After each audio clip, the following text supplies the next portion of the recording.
Hello साथियों, मैं B L लूणा मेरे यूट्यूब चैनल मोटिवेशनल टाइम में आपका हार्दिक स्वागत करता हूं।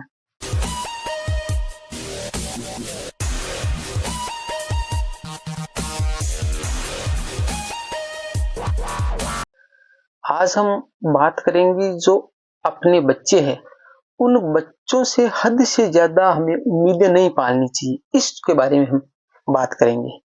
तो अभी से कर दीजिए मेरे वीडियो को लाइक और मेरे चैनल को कर लीजिए सब्सक्राइब, ताकि मेरे आने वाले हर वीडियो का नोटिफिकेशन आपको मिलता रहे।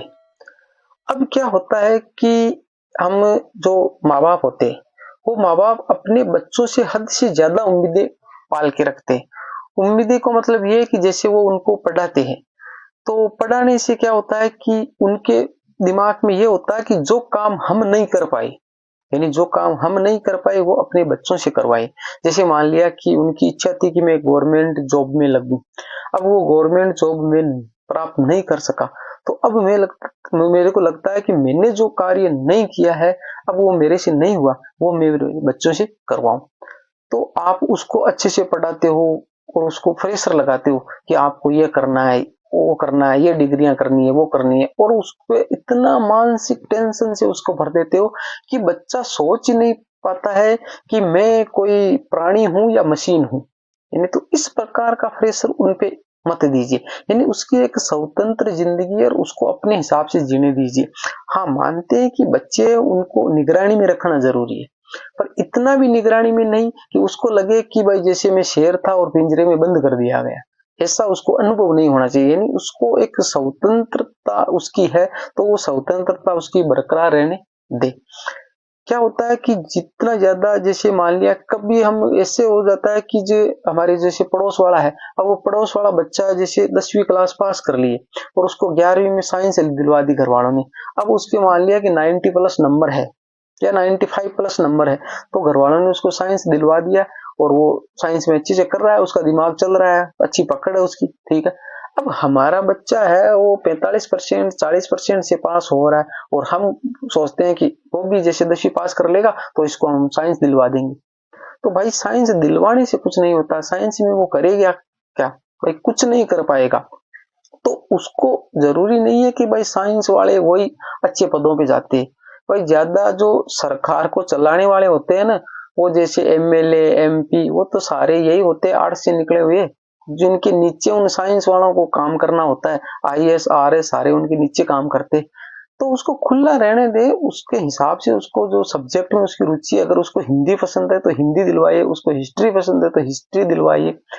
यानी उसकी पसंद के हिसाब से उसको सब्जेक्ट चुनने दीजिए। आपको नहीं पढ़ना है भाई, पढ़ना उसे है, तो उसको पूछिए कि भाई आपकी रुचि किसमें है, आपको क्या लेना है। वो बोला नहीं, मैंने बोल दिया ना कि भाई आपको साइंस लेना है और मैं बोल रहा हूँ साइंस आ जाएगी, आपको साइंस अच्छे से पढ़ना है, ऐसा नहीं होता है।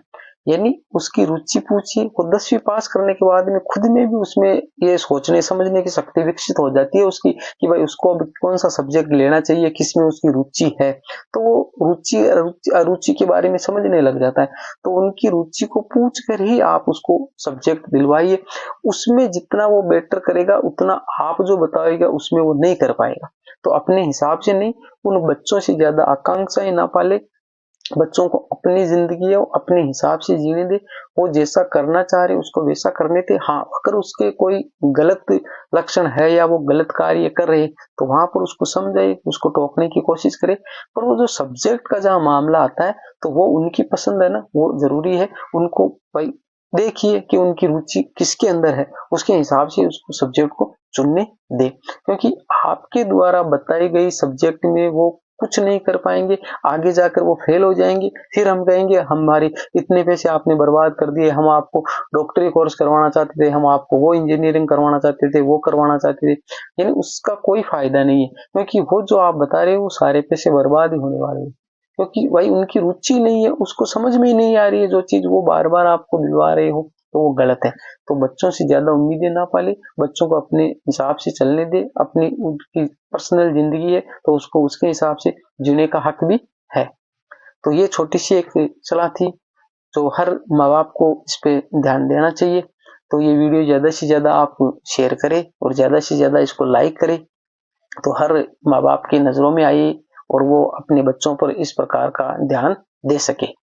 मिलते हैं अगली वीडियो में, तब तक के लिए जय भीम जय भारत।